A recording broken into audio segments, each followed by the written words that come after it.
Well, considering that I spent a few hours on Saturday cleaning my truck,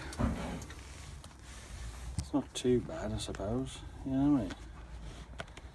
It has been worse. Morning. Yes, it's that time again. You know, I cleaned it Saturday and give it a good going through. There was a few things I wanted to do to the truck, but I never got round to it because I'd run out of time basically. There was one aspect I was doing, and the driver's side, there's the tread plastic along the edge of the door, or the door frame that meets the carpet. I had to take that off, and when I took it off, underneath it was just absolutely packed with dirt and shit and dirt, you know what I mean?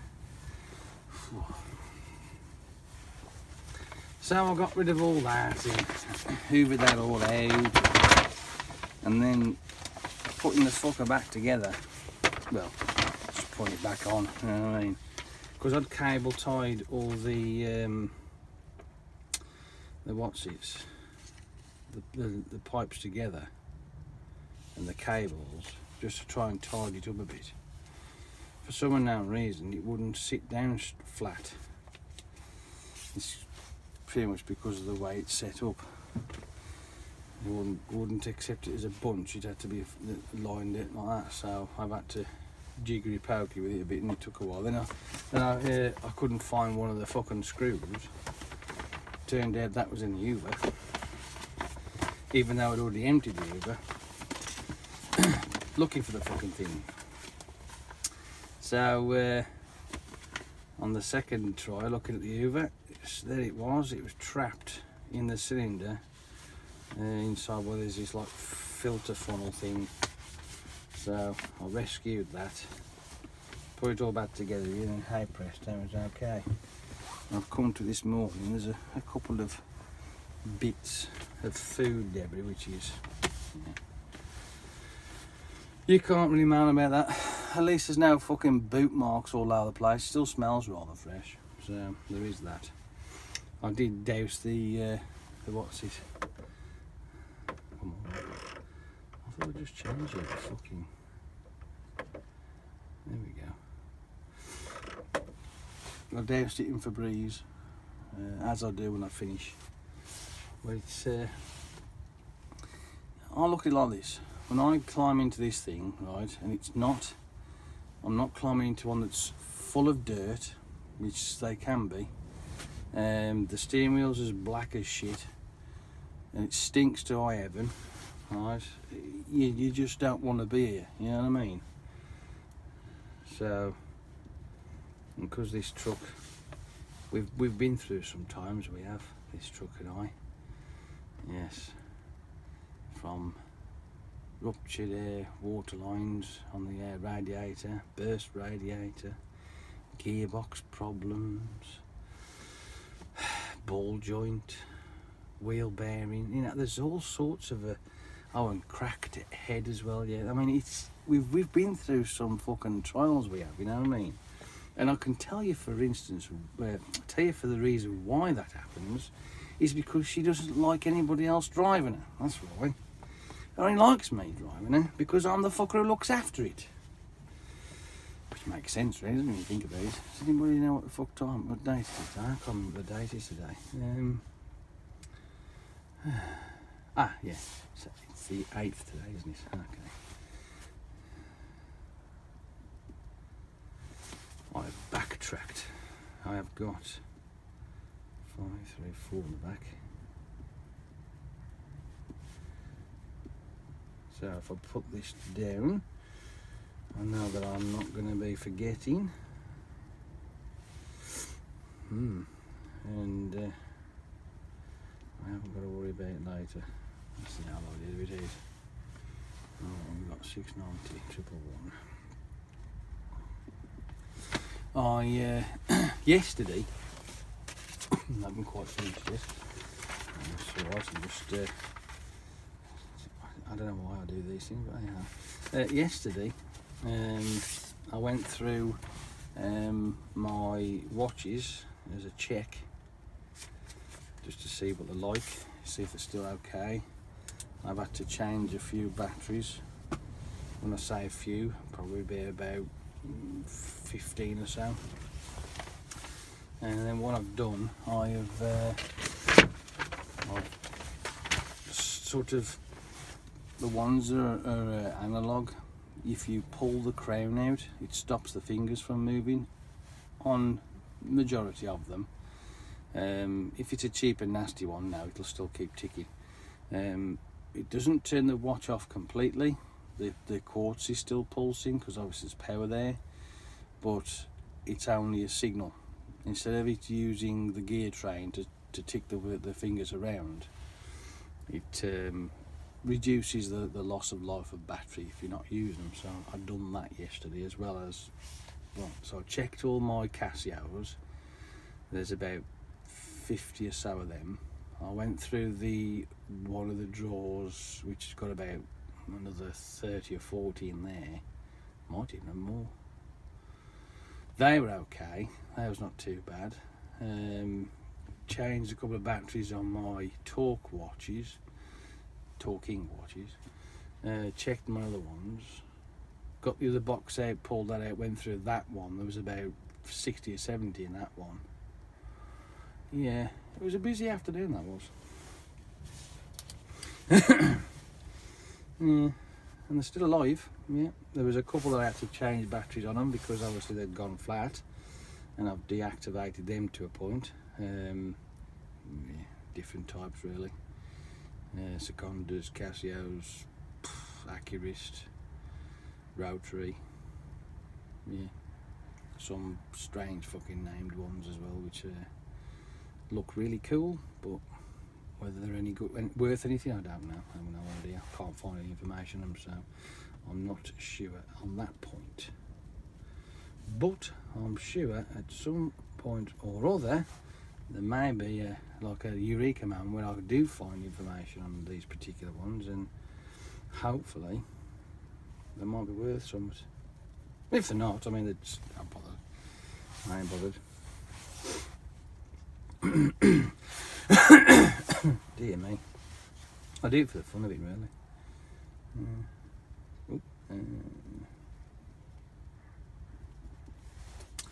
Yes, I do it for the fun. Well, why not? Keeps me busy. I also played a fair few games of Call of Duty. That was alright. There's this particular gun that I've got. It's the modded version of the Bison, something or other it is, and fuck. Oh, and also I've started doing some sniper rifle stuff as well. I am shit with sniper, I've got to admit. I'm not the best, but I was playing on this one map and I fucking rocked that bastard, I tell you. It was the now I'm probably going to mess this pronunciation. Is it Petrograd or something like that? Whatever. Petrograd, yeah. And honestly, that one, I was always somewhere in the regions of 6 or 7 kill streak at a time, and I'd got 2. I think it was it 3?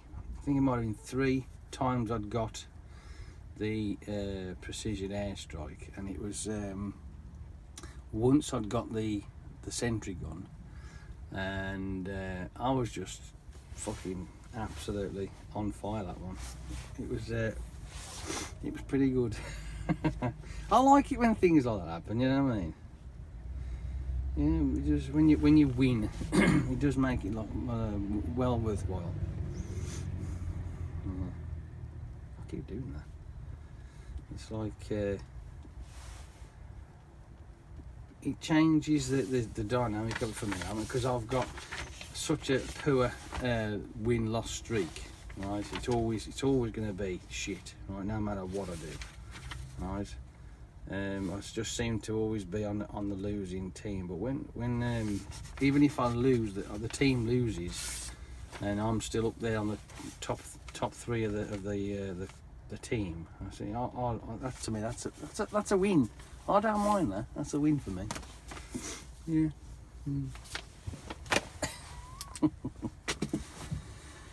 What else did I get up to? Oh well, the chap that I had on Thursday and half day Friday, he's gone. I don't really want to go into any kind of specifics, but yeah, he's gone. There was an incident with a starboard driver, and like I say, I'm not going to go into specifics, but he went. I mean, I wasn't expecting that at all. I mean, it's just the way things go, I suppose. I mean, an apology, I won't do it again, would have sufficed as far as I'm concerned, but hey ho, such is life. Well, I don't want to go into specifics because I don't want to really, cause any more hassle. He did wrong, and that's the end of it. But he chose not to apologise. Denied every minute of it. I don't know why people do that. If I don't get me wrong, I am the fucking first to admit that I've made mistakes, but I stand there and go, my fault, I did it. You know what I mean? Because at the end of the day, why not? You know what I mean? If you're going to do something wrong and it wasn't intentional, right, then just stand there and go, look, sorry about that, my fault, I did it, right? What can I do to help? Simple as that. You know what I mean?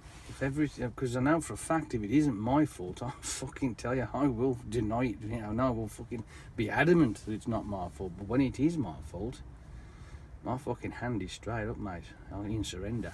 No, my fault, sorry about that, I did that. And I've done it before. Many a time, if I've had a bit of an issue. And nobody knows who or where, and I've realised it's me, I'll go, my fault, I did it. Sorry about that, didn't realise. It wasn't my intention, which it wasn't. I don't go out of my way. It's like, I remember there once, I was at one of the Aldi stores, and there's the office clerk in there. This is a few years ago now. He was just one of those arrogant, fucking stuck-up cunts who thinks that he dominates the whole area, like, you know what I mean? I'm like, yeah, righto. That's how he come across. He might not be like that, but that's how he came across. And simple thing of me, standing by the door that was wide open, offering me keys, because I had to use the keys to do something again with my truck before I'd started unloading. Completely ignored me as I'm doing this, literally a foot away from him, ignored me altogether. So then I just dropped the keys on the counter, and he went off on one, and he told me to leave site and all that sort of shit. And the security card come out, and I told him exactly the same. I says, hey mate, I says, he wants to check his attitude, he does, because I didn't do anything wrong. I says, at the end of the day, he's the one who started this fucking stupid shit by being a mouthy cow and causing all the hassle. And I says, I'm not leaving until the load's off the train. He says, no, we don't want it no more. I says, it's going to have to go. I says, but this is wrong. At the end of the day, this is wrong. He's the one who started the arsing about. I didn't wake up that morning and say, I'm going to piss that bloke off in the office. I didn't do that. And that's how I got it. And they reloaded themselves. They put all the stuff back on and I had to leave site eventually. I don't think I got banned, but I did get told to leave site. Which was stupid, really. It was absolutely stupid. And all because of some fucking stuck-up twat in the office who decided he was going to have a go that day.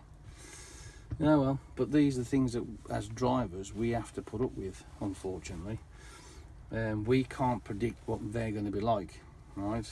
Myself, I've tried to be as polite, as jolly as I can, and helpful as I can. But if they've got an attitude from the start, right, there's nothing you're going to be able to do about it. And what ends up happening frequently, I suppose, through whatever job goes out there, there's bound to be some stories that maybe one or two of you may know, that he'll kick off. And you haven't gone there with the intentions of causing a hassle. It's just the attitude that's been thrown back at you.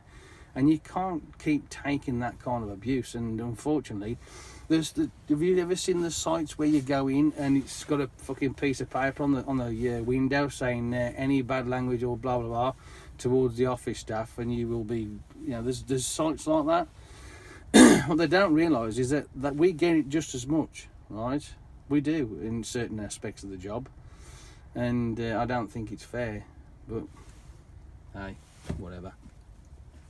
And that's what happened that day. Similar kind of thing, like, but hey, I mean, I just apologised really, but even though I didn't really need to apologise, right? Like I said, I didn't have the intention of doing this in the first place, but it was stupid of them to just put this stuff back on there. But hey, these things happen through these trials and tribulations of being a lorry driver, unfortunately. Anyway, I'm going to go because time's clicking on and I need to get myself off. I've got a couple of locals to do, and I've got some guy coming who's needs an assessment. Somewhere about 9ish. And then hopefully I'll carry on my day. There's nothing worse than having to do a full day while trying to show people stuff what to do, because it drags the day out, and instead of finishing at a reasonable time, you're finishing way past the time, and I fucking hate that. It's getting me down, that is, because every time I have a